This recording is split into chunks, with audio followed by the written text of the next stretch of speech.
The following video may contain spoilers for the 3 games I will be talking about above. You have been warned. Also, go easy on me. I just have something to say. Oi, I'm over here.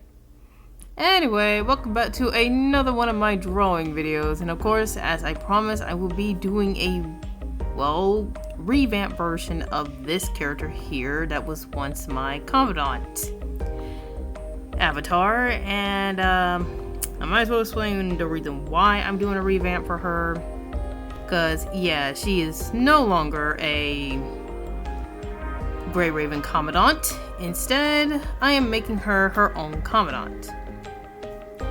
So basically, after a lot of spoilers that have been coming out in Punching Grey Raven, I kinda don't resonate with the Grey Raven Commandant anymore. I don't know why Kuro decided to do what they did, but they made a decision, so I'm just gonna make my own character and pretend that the Commandant of Grey Raven just doesn't exist in my life. Now, I know a lot of people are probably gonna start guessing why I'm pretty much erasing this part of my character's life. Well, that's because Kuro decided to make the Grey Raven Commandant their own character, which in my opinion is pretty much out of the blue because they were quite a blank slate character, and I kind of liked the development that they were going into until the recent chapter came out, and yeah, no thanks. Like, kudos to the lovers of that particular character for getting a win, but sorry, I'm only into guys, and I did not feel comfortable when it came to that chapter. And of course, even more spoilers later, I've officially just fell in love with this game. I mean, I'm gonna stick around for the dadgum DMC collab because, yeah, it's Dante or Virgil, who wouldn't stick around for that? But other than that, that's pretty much going to be the last time I will ever mention or play Punishing Grey Raven. But I don't mind doing a couple of fan arts for the game because I do still love the game, I just don't like the story direction. I kind of feel like they just whoops, I shouldn't have said that. What I meant to say was sideline all of the characters that have some very, very deep and good connections with the Commandant, only to shaft them for the one character everybody thought was not going to be seeing the light of day for quite a while because, well, good grief, Kuro, you really need to take a writing class in my opinion. That's like the only criticism I have for that game. Other than that, yeah, so my character, Aisha, also known as Aaliyah in the game, is no longer the Grey Raven Commandant. Instead, she is the Commandant of her own team. What is this team name? Well, if you couldn't guess by me putting the doctor right beside her, she is now the leader of a team known as Black Ingot, which, yes, is a play on the Black Steel group of Arknights. However, I also did a bit of a play on the Rhode Island side of her backstory, with the group being both a security group for Babylonia, but also a delivery group on Earth. So on the base, we're just a security group that makes sure all the old people, the old prestige mofos of Babylonia are safe and sound, and whoever else, Nicola, or actually not Nicola, because we only follow the she only follows the command of Hassan on missions that basically involve us escorting either the Commandant of Grey Raven or any other Commandant on base. But on Earth, we're doing our own things, such as delivering supplies to specific refugee camps or any camps that have forsaken people there. Yes, that was indeed a pun, my bad. But other than that, they're just a simple delivery security group, nothing more. Alright, the origin of the group was actually based on a bet that my character had against Hassan. If she became the second FOS chief in the FOS military college, she gets to make her own private group that would act as a security group for Babylonia but work for the task force. He agreed, and thanks to a certain doctor that got stuck in her head because reincarnation is a B word in some situations, we managed to secure that spot, make our own group, and Black Ingot was formed. Now, on to the reason why I decided to retcon her original lore. Well, it's basically because, as I said before, it's the direction that the creator of the game went with their Commandant, who started off as a faceless, blank slate character that had a slight personality. Like, they were developing them like the characters in Fate Grand Order, where the character starts off as nice, kind, laid back. Evidently, that personality just slowly starts to die on them because crap happens. But then it just takes a turn where it just felt like the game just wasn't for me. And I just started to feel like a third wheel in somebody else's relationship, and I was just not into that. I already don't like that kind of thing in Otome games where you're supposed to be the main character.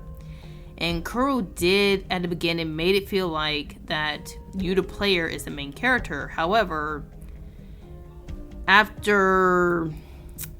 I think this feeling started to come in after surviving Lucium, where all of a sudden the main character just isn't the main character anymore. And you know what? I take back what I said. It was at Isla Kaleido chapter where it just stopped feeling like you're the main character. Because I don't know what Kuro was thinking, but having the Commandant take credit for not only Liv's accomplishment, but also Lee's accomplishment is where I pretty much just drew the flipping line, because oh heck no.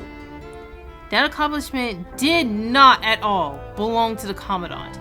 They did absolutely nothing during those chapters. Because for one, they were in a coma. 2, they weren't anywhere near Lee until Lee got out of space and came back to Earth to help out with the situation. Those were their flipping chapters. So why the heck are we talking about the Commandant in this situation when they didn't do shit at all? And Lord, when I got to number 21 Pharaoh chapter, I wanted to literally just jump into that scenario where the Commandant tells 21 to not look for freaking Vera for God knows whatever the hell dumb reason not for her to just let her go.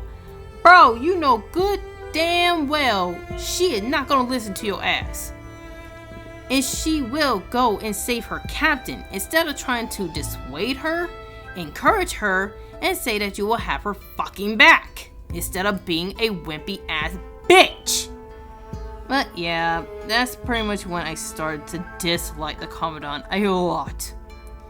And Lamia chapter, I forgot the name of it, is Lullaby something, nearly saved the motherfricker. And I mean nearly.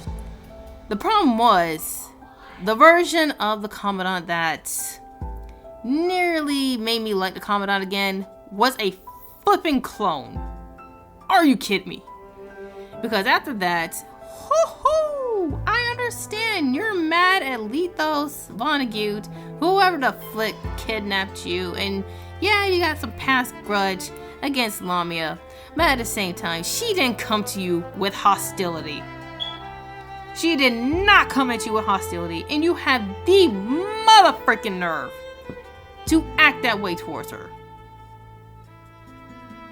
Oh my gosh, I can't believe it. That was like the one moment where I actually felt bad for Lamia, because holy freaking cow. I would have gave her a quick thank you, told the soldiers to back off because we got what we needed for the Science Council, and just let her freaking go. But no, the Commandant did absolutely freaking nothing and nearly let her get shot. That crap nearly pissed me the hell off if they did. Ugh. And then after that, it just felt like Kuro just constantly kept trying to insert the Commandant in people's story where they are just not freaking needed. Like, holy cow, take a book out of Arknights freaking catalog and just let the characters have their story. The Commandant is not needed there 24-7. Especially when it came to Isla Kaleido's story. Like, holy flipping cow. What is the Commandant doing in that story? It's not their team. It is not their team. Iris Wobbler had their own freaking Commandant in that situation. It would have been a super good chapter for a character development moment for the Iris Wobbler Commandant to break out of the shadow of wanting to be like Chrome and Shikikon. For frick's sake, why the heck you didn't develop on that? But instead, you made the goddamn chapter all about the Commandant of Great fucking Raven and nothing else. Alright, I used up my last F-bomb, can't use it anymore. But anyway, yeah, that crap peed me off so freaking bad because holy crap. She could have handled that on her own if you actually wrote her in a way where, you know what, I gotta say it. Kuro wrote this chapter in a way for the Commandant of Iris Wobbler to not be able to develop. Even though she was slowly starting to develop too. But then you broke up the team so that Commandant would have a chance with Iris. Oh my god. Ah! So that the Commandant can have a moment with Elisa, which should have been the goddamn Commandant of Iris Wobbler's daggum chance to reconnect with her old teammate. Why the frick did you do that? That was the most stupidest thing I've ever freaking seen. Oh my god. And don't get me started about the Cerberus chapters. Like, why is the Commandant... Okay, all I'm just trying to say is the Commandant of Grey Raven does not need to be in everybody's flipping business. Kuro, you have other characters, other Commandants that can handle their own stories. You did this with Vanessa's story with Bambi. Why couldn't you do that for Iris Wobbler? Why couldn't you do that for Simon's team? Why couldn't you do that for Murray's team? Every single one of these Commandants that I just named got shafted for freaking Grey Raven no-face Commandant to get up all in their business. Seriously, not needed. I let it slide all the way up to Lee's chapter because those teams did not have Commandants. Okay, in my opinion, Chrome could have probably handled that situation by himself. So why was the Commandant in that situation other than to bait the Otome crew into thinking they will ever have a chance with freaking Chrome? That was seriously a snake move of you, Kuro. Like, what the heck? But other than that, I just really don't know what to say in this situation because it just infuriates me. But I think it's because I come from the FGO and the Arknights community. So whenever I come across stories similar to Punishing Gray Raven, it just messes with me. Because it just feels like the writer doesn't know how to write a scenario where the characters can literally live without you. And I freaking hate writing like that. It's lazy, okay? It's just downright lazy, unnecessary, and it just proves to me that you cannot write a story. It's just bad writing.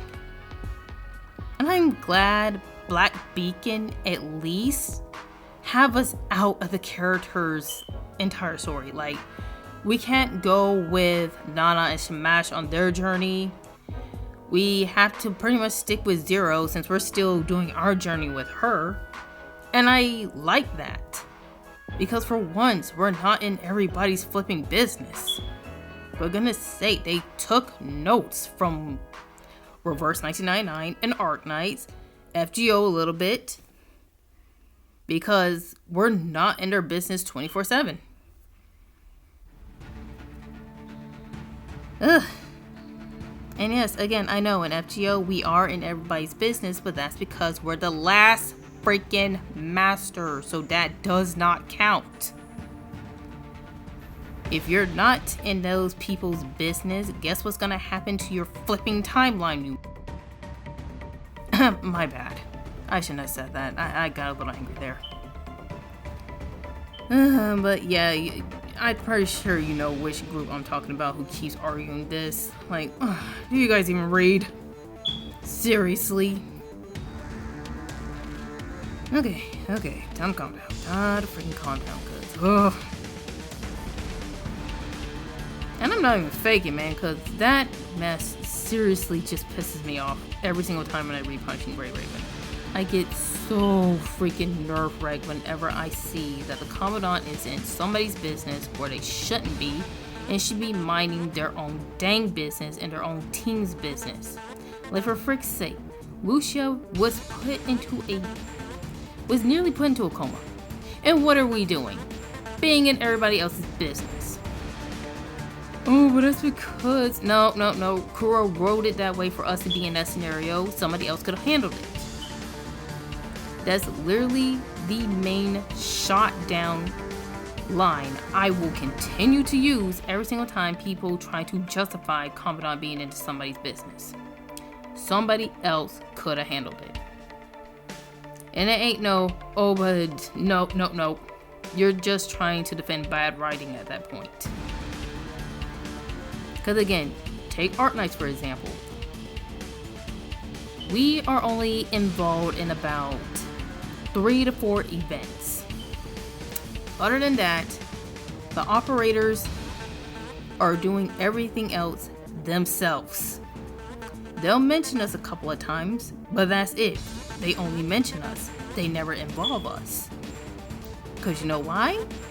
The operators can handle their own business. I can only count on 2 hands where the Commandant was in fact needed in those situations.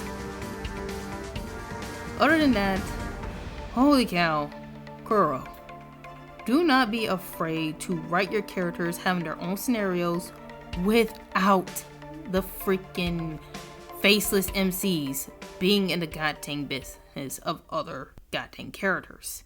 Is really not that hard. So I guess that'll be my second complaint for this daggum game, is the fact that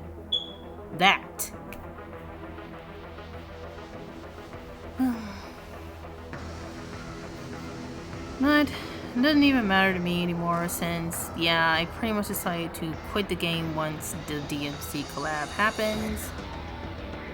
And I'll pretty much be playing Black Beacon, FGO, Arknights, and any other game that catches my fancy, and hopefully don't have the same writing as Kuro.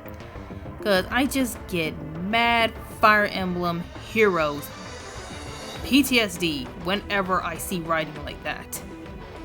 Like, 1 minute, you make us, well, your MC, So useless, so not needed. Truth be told, the whole dang Commandant thing was not really needed in the story. Heck, you pretty much proved that in Watanabe's chapter, where Commandants didn't even exist until today. All because of mind deviation. So you're telling me that you couldn't find or create a technology to stop the mind deviations from happening so that the constructs can be independent in their own. See, this is what I'm talking about. This is what I'm talking about. Lazy writing. Lazy writing. Because then you literally have Pharaoh's chapter where the Commandant was 100% not needed. She fixed her own mind deviation. You can't make this crap up. Like, are you freaking kidding me? I don't even know why the Commandant was even in that scenario. You know what? They was there to vouch for them. Very clever of you to freaking find a way to keep those two in that situation, but at the same time, truth told, not really needed. But I mean, anybody with a freaking brain could have vouched for them. But I get it. They're the most hated group. Blah blah blah.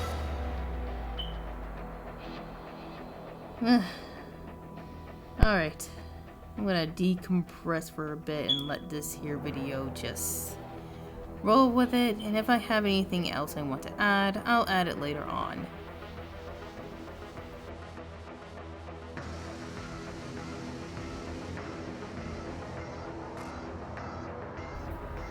Also, I don't want to discredit the parts where Commandant was needed during surviving Lucium and also Kronos Tower.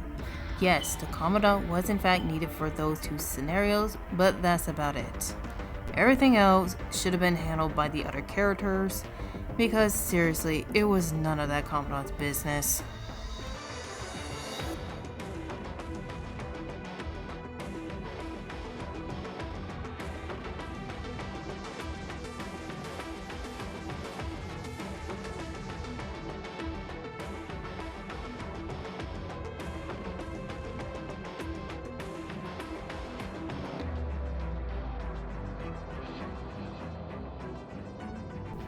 Well, as promised, I'm officially cooled down, and I'll continue to explain my character's backstory and ongoings in the world of Punching Grey Raven. Well, in this world, she only has her brother. Hassan is not her father-in-law, or however we do this whole, not in-law. God dang, why I said in-law? My bad. I've been reading a lot of stories today about in-laws, and that's just stuck in my head now. Godfather, goodness gracious. He's no longer the godfather, but of course, he does treat her like his daughter, but not as much as he does with the Commandant. And speaking of the Commandant, my MC's main goal is to basically stay 50 feet away from the Commandant, because I don't know if anybody noticed, but Commandant of Grey Raven, also known as Shiki-Khan, is a bit of a jinx in the game. Anytime somebody gets near them, they are pretty much doomed for bad luck. And yeah, I don't want none of that smoke. So to the OC creators that want to be friends with the Commandant, go on a freaking head. I don't care. I'm just going to be as neutral as possible with the Grey Raven team and try to stay out of their business as much as possible, just to why am I saying I in this situation? This is my MC. They will, god dang, they will keep themselves away from them as much as possible to protect themselves, since they know all the comings that will happen if they do get near that Commandant. Not only that, there will be times that Hassan will try to force us to work together, so I'm probably gonna have to get ready to draw a couple of scars on her. But the scars will be minimum because she is a bit of a OCD protective freak. She will find a way to protect herself no matter what. And I mean, after living a total of 20 freaking lives, you will know how to protect yourself way better than you do in your first. So that's pretty much all I want to talk about her. Her team name is basically Black Ingot. And we all know that it is a parody to Black Steel. So I'm just gonna let the video roll for a bit and I'll be right back. Also, it's kind of pathetic that I have to dance around eggshells all because I can't hurt the feelings of the Hoyo shields.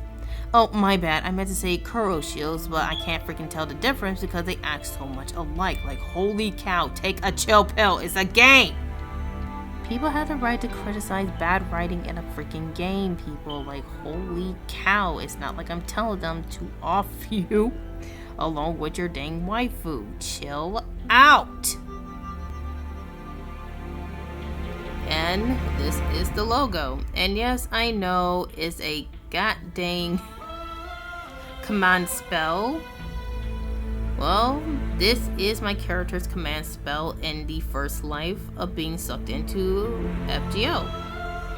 Actually, I haven't decided what my first life would be, but my first life would pretty much be whichever world I would feel more comfortable being sent to first. And in my opinion, I'd rather be sent to Fire Emblem Heroes first than freaking Fate Grand Order, because holy cow, I at least have a tiny bit of just a tiny bit of experience in combat if I was sent there first. Alright, gotta get rid of this one. And yes, I know I used the Black Ops freaking logo, font, but I just thought it looked cool, okay? Don't at me for that. Black Ops is cool, and technically Black Steel was a reference to Rainbow Six Siege and a bit of Black Ops, so yeah. Anyway, enjoy the video, and I shall now close my mouth because I'm getting tired of talking.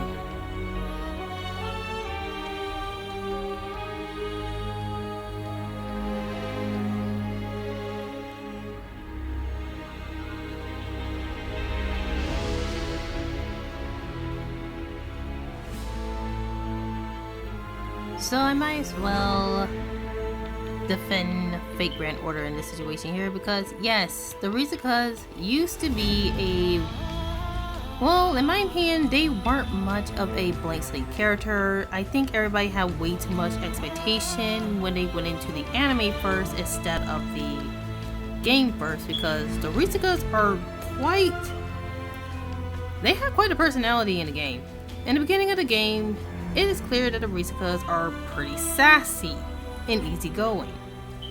Their response to Olga when they first met was literally them trashing on her. Like, holy cow, man. First of all, you're the ones who went to sleep during the orientation, and you had the effing nerve to be calling her all kinds of names. Well, okay. But, at the same time, Olga was kind of uptight during that whole entire situation, so I can understand why they were a bit uppity against her.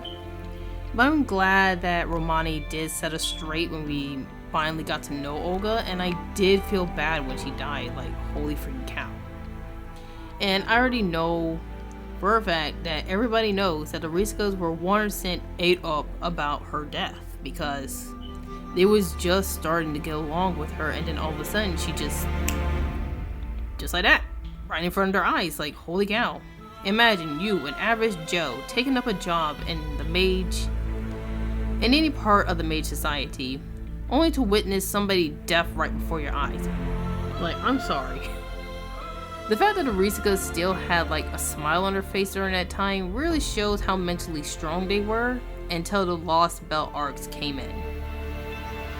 Like, they were already losing sanity when the pseudo singularity arc happened. But when the Lost Belt arc started, I can already tell that the Rizakas are slowly losing their sanity. I guess a lot of people couldn't handle the Nasu way of writing because they immediately assume or say that the Rizakas are boring, they're bland, they're so blank slate, they have no personality, blah blah blah. I'm sorry, but if you were somebody with depression, would you have a happy, cheery attitude 24/7? No, you wouldn't. The Risakas were really starting to fall into trauma. Trauma of seeing someone's death. Trauma of knowing they have to destroy these timelines so their timeline can basically live. Trauma of knowing they ended thousands of people's lives just to get their timeline back. And in recent events, they point out the fact that the Risakas are heck of depressed. It's just the Risakas have a better way of not showing their depression, which is that's actually quite a strong feat because not a lot of people can do that. So to anyone who is slandering the Risakas, learn to read better because they're actually a good example of self-insert characters where you're not the main character, but you can feel their hurt and pain in their shoes. Okay? Like, holy cow, the crap they've gone through. Sometimes people don't show their trauma, okay? It doesn't mean that the smile that they show is a signal that they're okay. It's not. And as the Lost Bells keep going, it's gonna get sadder until probably one of the occasional hiccup chapters pop up. It's gonna happen, guys. We're gonna get those hiccup chapters where 1 minute is sad AF and then next it's like, what the F? But I mean, I'm glad they have those hiccup chapters because good grief, if we gotta go through depression 24/7 in those Lost Bells, I don't think I would have kept reading. I had to take a break when it came to getting to the Babylonia chapter because son of a biscuit, that one was actually a hard read. And then when we got to the evidential final chapter of the Singularity arc, that one really toasted me, like yikes. But I'm glad Mash is alive because, dude, she deserved a reincarnation. And no, thankfully Nasu doesn't do the whole bring people back to character 24/7 crap because, spoiler alert, a certain samurai girl isn't coming back. And I'm kind of sad about that. Unless they retcon her death, then I will be pissed. And technically, yeah, one character is permanently dead, and he's like never coming back, no matter how much we beg. Even though he's like the one character we want back, and the Da Vinci we know is never coming back. We're stuck with Da Vinci. That's kind of tragic if you ask me, because Da Vinci. No. Bro! I'm not kidding. Her death 100% shattered me. Oh my god. And no, the Da Vinci we got is not the same Da Vinci we know because she's not a caster class. She is a clone of Da Vinci. And she is a rider class. So the Da Vinci we know is 100% gone. Even if we summon her back, she won't remember us whatsoever. And I'm already not looking forward to Lost Belt London because why? Why, Nasu, do you like to torture us? Just why? So yeah, I know a lot of people are going to say that's a bit of a double standard, but the thing is, if you know the Fate series, you know when it comes to a servant's death, their death really means that the one that you know is 100% gone. They will no longer remember you. They can possibly even be turned into your newest op, aka your newest enemy, and you just gonna have to sit there and take it. Which, holy cow, that's just straight up tragic. And then when it comes to the way how Punching Gray Raven does it, Lucia is still gonna be on our side, dude. So you ain't gotta worry about her turning against us. Evidently, you'll eventually fall back in love, get another kiss, and who knows, maybe this time Kuro won't murk her, and y'all can like live happily ever after or whatever. Also, yeah, I know the screen looks weird. I accidentally turned the screen again. My bad. But yeah, that's one of the main reasons why I just don't have the hype for Punching Gray Raven, because you can try to copy the GOAT, but you will never be the GOAT. And I'm sorry, but War Division and Fate Grand Order did it better, because the authors actually knew what they were doing. And they knew where to hit you in the feels with it. Okay, there we go. I turned it back normal. So, yeah, that's all I want to say. And back to the ASMR for you guys.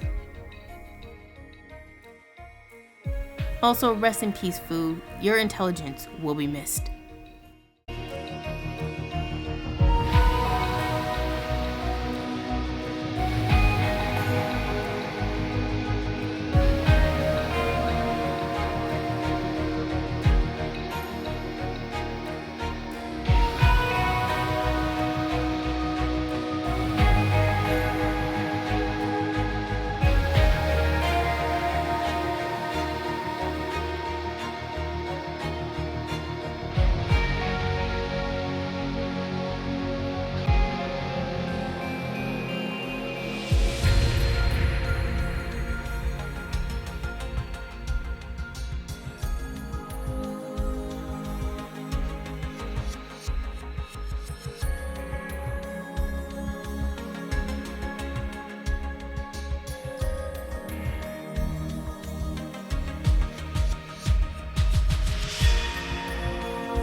And that's all the fixing I will be doing for this character here. Sorry that I'm not able to articulate my words as professional and well as many other content creators do. I'm just not very good at speaking, and yeah. I will admit, I am gonna miss Punching Gray Raven, but at the same time, I'd rather just play a game that won't waste my time or make me feel like I'm a third wheel in somebody else's romance story. And I do hope Love and Deepspace gets a goddamn competition, because holy cow, the greed in Fold, that's what's killing your games. So until next time, I'll be doing another art video. See you guys later.